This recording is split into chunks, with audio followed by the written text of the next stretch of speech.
9 miles south of the Loop, along the lakefront, sits one of the city's most tranquil getaway spots, Jackson Park. It was designed in the late 1800s by renowned landscape architect Frederick Law Olmsted, the same man who designed New York's Central Park. Today, over a century later, Jackson Park endures as one of Chicago's most popular natural and historic gems. For a look at this historic place, we met up with Tim Samuelson, a resident of the area, cultural historian for the Chicago Department of Cultural Affairs, and our tour guide for the day. It's gorgeous. Tell me a little bit about it. Well, actually, you've probably heard about the Great World's Columbian Exposition. This is the one place you can really get an idea of what it must have looked like to people in 1893. This is the former arts building at the World's Fair. Of course, it's redone as the Museum of Science and Industry. Soon after the completion of the World's Columbian Exposition, the buildings were demolished, leaving only the former arts building. Other features were replicated years later, like the Republic sculpture of 1918. But a recent tale has sparked imaginations about the fair and its majestic location.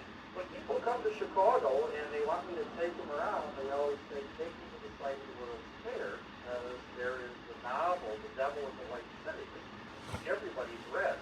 And part of the story tells about architect Daniel Burnham having the challenge of building this huge World's Fair almost virtually overnight.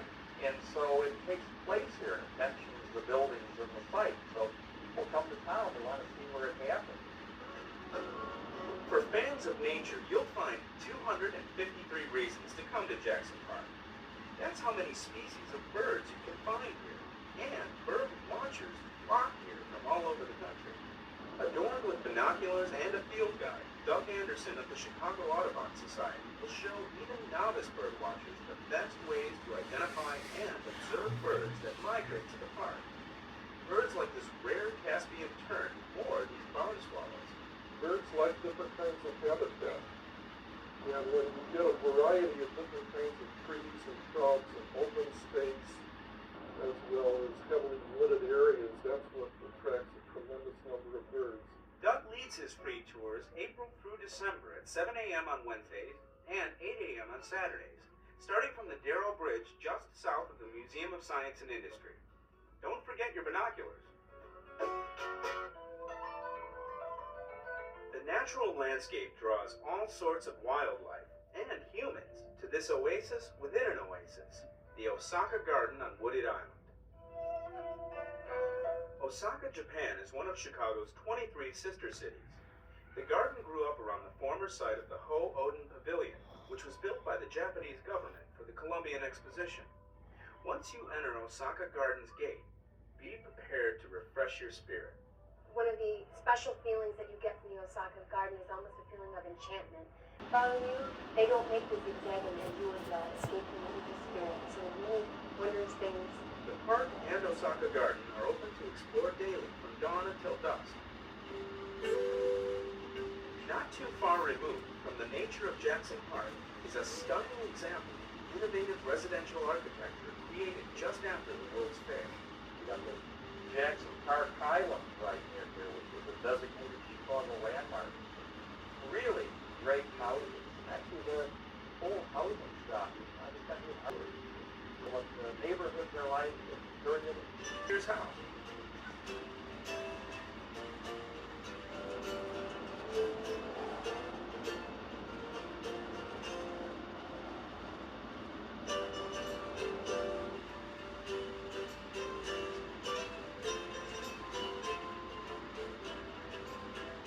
So the next time you want to get away, consider exploring the nature and history right here in the city, in Jackson Park.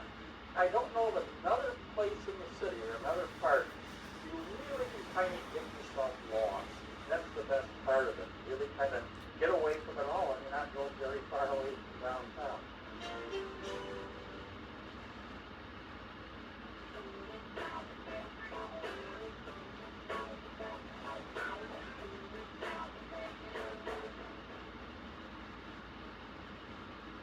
We're taking the number 3 King Drive bus back north, and along the way we'll pass by McCormick Place, one of the busiest convention centers in the world. It's where people gather, ideas flow, and a number of CTA bus routes serve conventioneers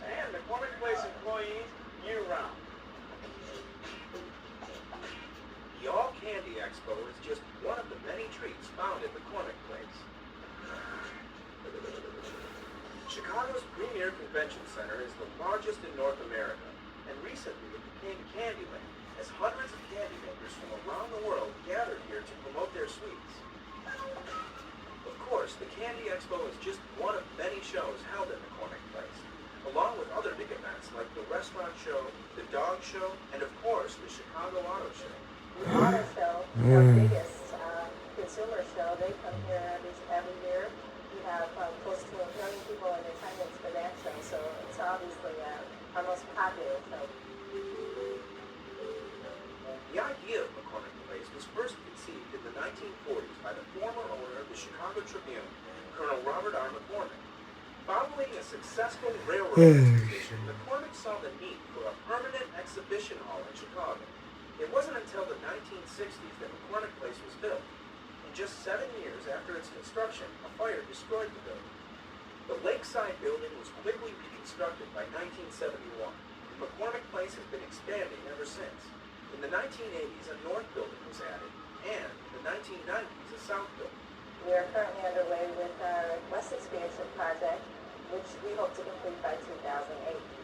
So currently we have about 2.2 million square feet of exhibition space and meeting room space, and we'll be adding another 750,000. The Erie Crown Theater and Grand Concourse make McCormick Place even more attractive to big conventions and trade shows. But it isn't just about space.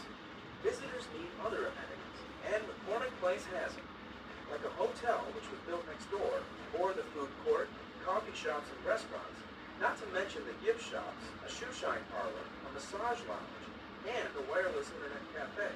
People like to come and open up their laptops, have a cappuccino, and do their work without having to hook up into a phone system. With more than 3 million people coming to McCormick Place each year, its visitors also provide an economic boost to the city. They eat in our restaurants, they shop in our stores, they spend money, and help fund all the great programs that we need here. Of course, you can step off a CTA bus and be at the front door of McCormick Place. Here are the routes that will take you there.